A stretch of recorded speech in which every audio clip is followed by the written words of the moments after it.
This is a follow-up public service announcement. This public service announcement has information on how to tell if your humanoid objects have been replaced and how to deal with them accordingly. The first stage is unnoticeable. The replaced object looks exactly how it used to, and is safe to look at and touch. These objects can emit sounds such as low hums, clicking, whispers, and heartbeats. If you find out an object is replaced before the second stage, destroy it while you still can. This stage is the only one where looking at it is safe and disposing of it is safer. If you cannot dispose of the entity, contact the authorities and they will dispose of it for you. Stage 2 is much different, however.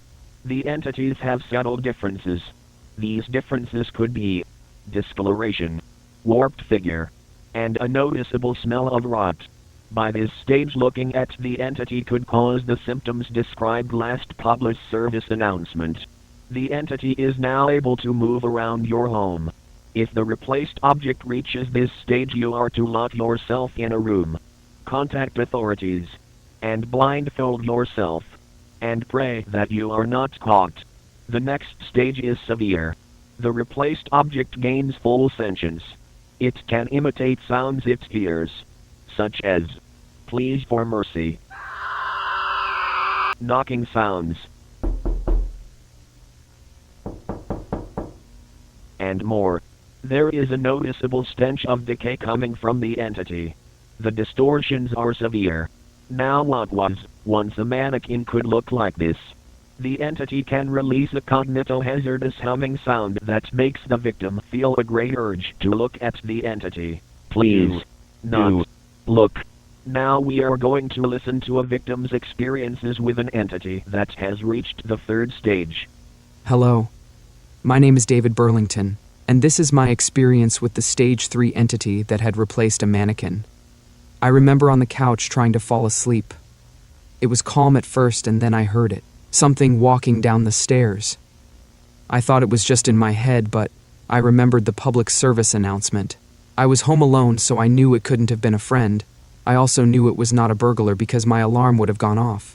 I sat up and I remember seeing some black and grayish figure that looked eerily similar to my mannequin I used to make clothes.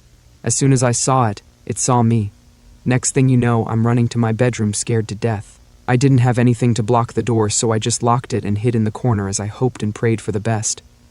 I called the authorities and they never arrived. I had no signal. And then I heard it, a low hum that made my head pound. As the door swung open, I jumped out the window and ran. I didn't stop running. I ran until I was out of breath. I collapsed on the side of the road, and when a car finally drove past, I was picked up and driven to a hospital.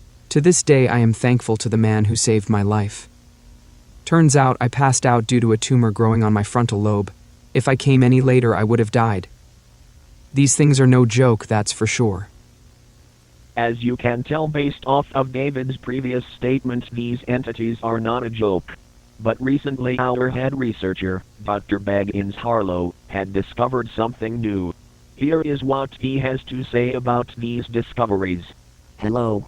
I am Dr. Baggins Harlow, the head researcher at and for the sake of secrecy I have asked to keep my voice private. I have recently discovered that these entities come from somewhere in another reality. This reality is unknown, but from what we have seen, these entities have fled their reality due to the lack of food and creatures to assimilate. This is strange, because if they wanted food and assimilation, why do they imitate objects? Is it to observe us? Is it to blend in? We may never know, but one thing is for sure. They have their secrets. Baggins' statement is one to speculate on. The true motive for the integration of these entities may never be explained. But one thing is for sure. We are learning about them. More information is coming in every few days. Good luck. May God protect you.